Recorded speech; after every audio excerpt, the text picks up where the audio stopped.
जय हिंद।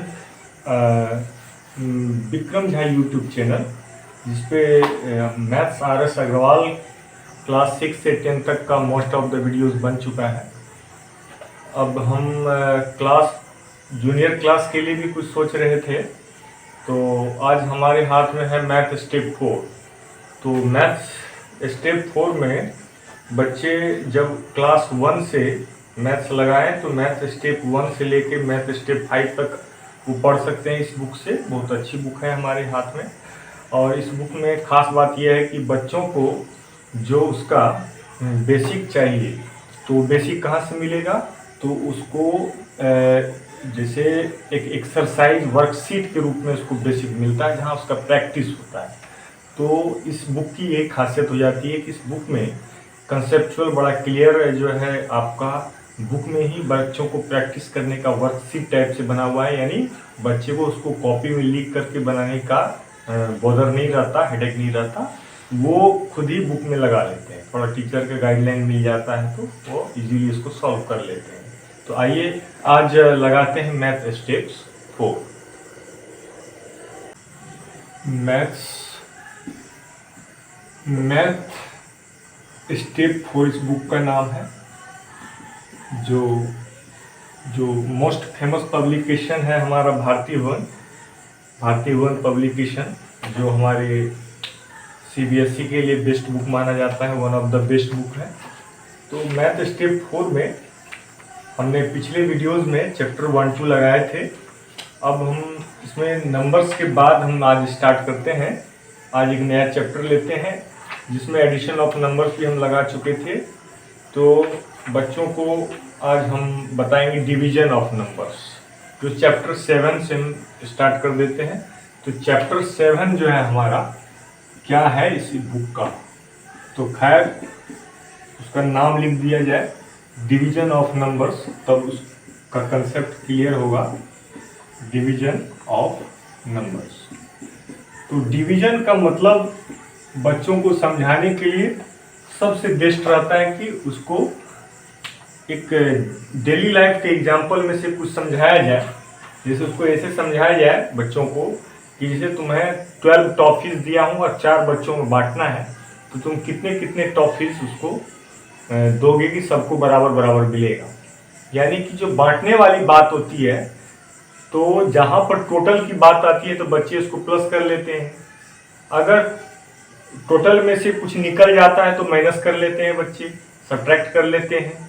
अगर कोई चीज़ जो है डबल, ट्रिपल, 2 गुना, 3 गुना, 4 गुना हो जाता है, जैसे मान लीजिए आप आज 10 पेज सवाल लगाए, कल उसका 2 गुना लगाए, तब 10 टू जा 20 पेज लगाए, मतलब ये तो उसमें मल्टीप्लाई यूज कर लेते हैं। लेकिन डिवीजन में आकर के बच्चों को थोड़ा सा इस टाइप से बताएं कि अगर आप 7 डेज में 14 पेज टोटल मैथ्स लगाते हो, और डेली आप उतने ही पेज लगाते हो जितना पेज आप एक दिन में लगाते हो, उतना ही पेज आप 7 डेज में भी उतने ही पेज बराबर पेज लगाते हो, तो इसको आप मल्टीप्लाई का जस्ट ऑपोजिट के रूप में समझाइए कि अगर कोई बच्चा सप्ताह के 7 दिनों में हर दिन 2-2 पेज मैथ्स लगा रहा है, हर दिन 2-2 पेज मैथ सॉल्व कर रहा है, तो बच्चे को पूछ लीजिए कि 7 डेज में वो टोटल कितना पेज लगा लेगा।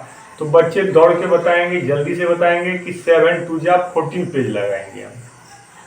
अब उसको सवाल को थोड़ा उल्टा कर दीजिए कि बेटा तू अगर हर रोज सेम पेज मतलब लगा रहा है, जैसे 2 लगा रहा है तो 2 पेज ही लगा रहा है डेली, 3 पेज लगा रहे हैं, मान के चलो कि जितना पेज लगा रहे हो डेली, 7 दिन में तुम सेम नंबर में पेज लगा रहे हो, सॉल्व कर रहे हो। तो बताओ कि अगर तुमने पूरे वीक में जो 7 डेज होते हैं, उस 7 डेज में अगर तुमने टोटल 14 सम्स लगा लिए हो, तो बताओ पर डे तुम कितने पेज लगा रहे थे। तो बच्चा थोड़ा उल्टा दिमाग से सोचेगा ना कि अगर हम टोटल 14 पेज लगा चुके हैं, तो सप्ताह में होते हैं 7 डेज, तो 7 डेज से अगर हम 14 डेज में डिवाइड देंगे तो हम 7 का टेबल पढ़ेंगे। 7 1 जा 7, 7 2 जा 14, तो कोसेंट आया 2। तो इसका मतलब हम हर रोज जो है 2-2 पेज हम सवाल सॉल्व कर रहे थे, इसीलिए हमारा 7 डेज में 7 2 जा 14 पेजेज हमारा भर गया, तो उसी सवाल का उल्टा हो गया कि अगर 14 पेज भर गया तो बताओ 7 डेज में हर रोज तुमने कितने सवाल लगाए थे, कितने पेज। तो 14 डिवाइडेड बाय 2, यानी ऐसे इसको आप मैथमेटिकली लिखते हैं कि 14 पेज टोटल होता है। टोटल में आपके 7 डेज होते हैं सप्ताह में, तो टोटल को टोटल से डिवाइड दे दो, तो पर डेज आप 2 पेज लगाए थे। ये होता है डिविडेंड। अब जो इसमें पहला टर्म होता है इसको हम डिविडेंड कहते हैं। बच्चों को सिखाइए कि जिसमें तुम डिवाइड देते हो उसको डिविडेंड कहते हो, और ये जिससे डिवाइड देते हो वो आपका डिवाइजर होता है और जो रिजल्ट आता है वो हो जाता है कोसेंट। तो शुरू में 2-4 बार स्पेलिंग लिखेंगे बच्चे, उसको डिविडेंड भी समझ में आ जाएगा, डिवाइजर भी और कोसेंट में। तो ये तो हो गया कंसेप्ट क्लियर। अब डिवाइड को इजीली कैसे बनाया जाए, तो बच्चों को ऐसे तो समझ में आ ही जाएगा। उसको सबसे बेस्ट रहेगा डिवीजन मेथड जो होता है वो, उसको इस तरह से जब हम डिवाइड करने कहते हैं कि 36 में 6 से डिवाइड करो, तो वो 6 का टेबल पढ़िए। 6 का टेबल पढ़िए, कितनी बार पढ़ेंगे कि उसमें 36 आ जाए। तो 6 6 जा 36, कोसेंट ऊपर में लिख दीजिए, और 6 6 जा 36, 36 के सामने में लिख के सब्ट्रैक्ट कर दीजिए, रिमाइंडर 0 आया। तो इसमें बच्चों को सिखाइए कि इसमें जो है आपका कोसेंट, जब भी कोई डिवीजन होता है उसमें 2 आंसर होते हैं, एक तो कोसेंट होता है और दूसरा होता है रिमाइंडर। तो यही दोनों आंसर उसको लिखने के लिए प्रैक्टिस करवाइए, तो बच्चा तुरंत सीख जाएगा कि कोसेंट क्या होता है और रिमाइंडर जो है माइनस करके जो आता है वो क्या होता है। तो इस तरह से जो डिवीजन का आप इंट्रोडक्शन दिए, इस तरह के कई डिवीजन लगवाइए। एक ऐसा डिवीजन लगाइए जिसमें रिमाइंडर जो है 0 ना आए, कुछ और आए। जैसे 35 में कोई 4 से डिवाइड दे रहा है, तो 4 का टेबल वो पढ़ना शुरू करेगा, उसे उतनी ही बार पढ़ना है जो 35 के नियर अबाउट कम हो लेकिन ज्यादा ना हो। जैसे 4 9 जा 36 जो है वो नियर अबाउट ज्यादा हो जा रहा है तो वो नहीं लेना है। 4 8 या 32 जो है वो नियर अबाउट कम हो रहा है 35 से, तो हम 4 8 या ले सकते हैं। 4 9 या ज्यादा हो जा रहा तो नहीं ले सकते। यही डिफरेंस बच्चों के दिमाग में सेट कर जाता है। तो 4 9 या 36 क्रॉस, 4 8 या 32 राइट। तो 4 8 या कोसेंट ऊपर में लिखते ही है, 4 8 या 32 माइनस कर देंगे तो 35 32 गया तो 3 बचा। तो इसका आंसर क्या हो गया, इसका कोसेंट हो गया ऊपर वाला 8। कोसेंट को शॉर्ट में Q4 कोसेंट बोल देते हैं, तो कोसेंट हो गया 8, और R पर अगर रिमाइंडर आप बोलिए तो रिमाइंडर हो गया आपका 3। तो ये दूसरे टाइप का सवाल हो गया। इस तरह से डिवीजन के जो छोटे छोटे सम्स होते हैं वो हमें मैथ स्टेप 4 के इस चैप्टर 7 में जो डिवीजन ऑफ नंबर्स में डिवीजन का जो है बेसिक समझ में आ जाता है। फिर चलते हैं उसके वर्ड प्रॉब्लम्स पे। तो जब डिवीजन जिसको आ गया है वो वर्ड प्रॉब्लम्स भी लगा लेगा। तो इस चैप्टर में आपको जितने भी है डिवीजन पे सम्स मिलेंगे, और फिर आपको वर्ड प्रॉब्लम्स वाला सम्स में आप कहीं कहीं फंस जाएंगे, तो उसमें आपको टीचर की हेल्प यही लेनी पड़ेगी कि सर जी इसका मीनिंग क्या है, ये क्या कह रहा है क्वेश्चन। जैसे हमने अभी एक एग्जांपल नहीं दिया कि टोटल 14 पेज लगाते हो और तो 7 डेज में तुम पर डे कितना पेज लगाते हो। तो तुमने क्या किया था, 14 पेज में 7 डेज से डिवाइड दिया था, तो तुमको हिसाब लग गया था कि डेली तुम 2 पेज लगाते हो। तो इसमें एक एक्सरसाइज जो है हम देखते हैं कि अगर वर्ड प्रॉब्लम होगा तो हम लगवा देंगे। हाँ आ गया, एक्सरसाइज 21 जो है वो आपका वर्ड प्रॉब्लम्स का है। एक्सरसाइज 21 में अगर एक भी सम्स आपको बता दूं तो आप पकड़ लोगे कि मुझे उसका मीनिंग समझा दूं, तो आप सारे एक्सरसाइज लगा लोगे। और हम समझते हैं कि सीबीएसई नॉर्म से पढ़ने वाले बच्चे हों या आईसीएसई कोर्स से पढ़ने वाले बच्चे हों, दोनों के बच्चे के पास मैथ स्टेप 4 जरूर होना चाहिए मैथ्स को स्ट्रॉन्ग करने के लिए। मैथ स्टेप 4 में फायदा ही फायदा है, बच्चों को लगवाइए।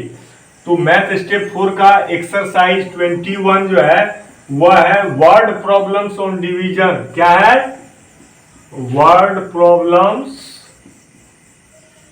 On division. जी हाँ, तो डिवीजन तो आपको आता ही है, कोसेंट उसका आंसर होता है। पहला सवाल लेते हैं इस एक्सरसाइज का, जो कह रहा है कि एक बिजनेसमैन है वह जो है 14 बास्केट एप्पल का खरीदता है। तो एक बिजनेसमैन क्या खरीदता है, जो है 14 बास्केट्स ऑफ एप्पल्स, मतलब इस सेब का 14 टोकरी खरीदता है, जिसमें जो है कंटेनिंग 425 एप्पल्स। अब ईच बास्केट में मतलब हर एक बास्केट में कितने एप्पल हैं, तो 425 एप्पल्स ईच बास्केट में है। अनदर बिजनेसमैन बाइज 21 बास्केट, दूसरा बिजनेसमैन जो होता है वो क्या खरीदता है वो भी देख लीजिए यहीं पे, वो भी एप्पल ही खरीदता है क्या, दूसरा बिजनेसमैन।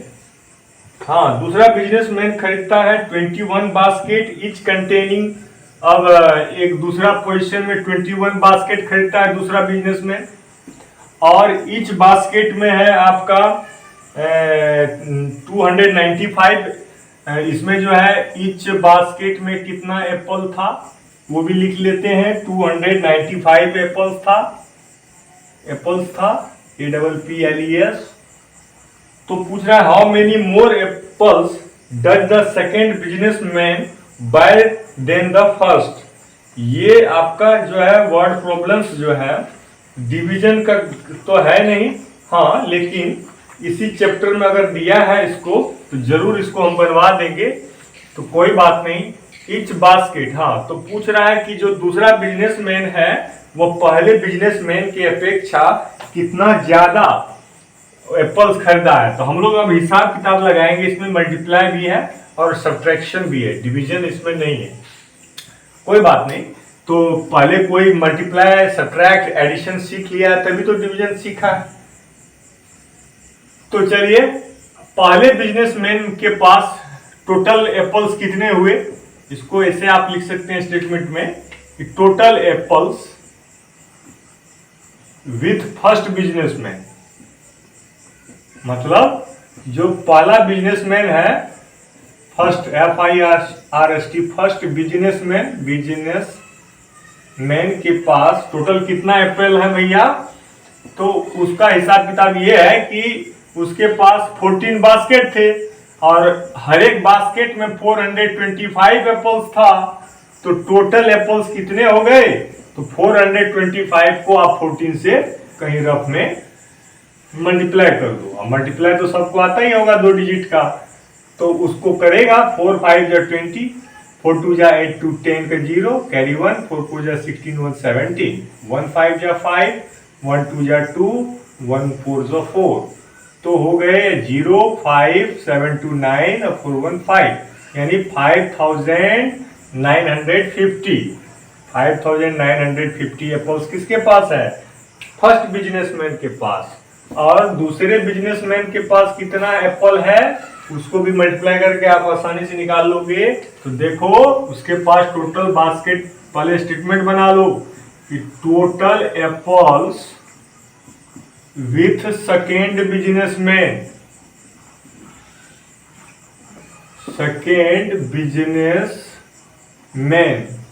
तो दूसरे बिजनेसमैन के पास 21 बास्केट थे और हर एक बास्केट में 295 एप्पल्स थे, तो कुल मिला करके उसके पास टोटल एप्पल्स कितने हो गए भैया, तो 295 इंटू 21 रफ में कर लेना, 5 1 जा 5, 9 1 जा 9, 2 1 जा 2, 2 5 जा 10 का 0, 2 9 जा 18 190, 2 2 जा 4 1 5, अब 5 9 11 6, 6195।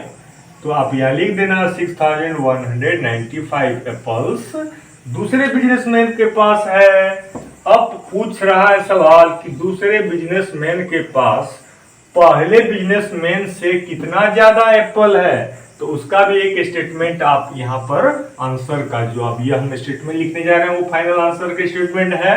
तो फाइनल आंसर के स्टेटमेंट क्या हो जाएगा कि सेकेंड बिजनेसमैन के पास, सेकेंड बिजनेसमैन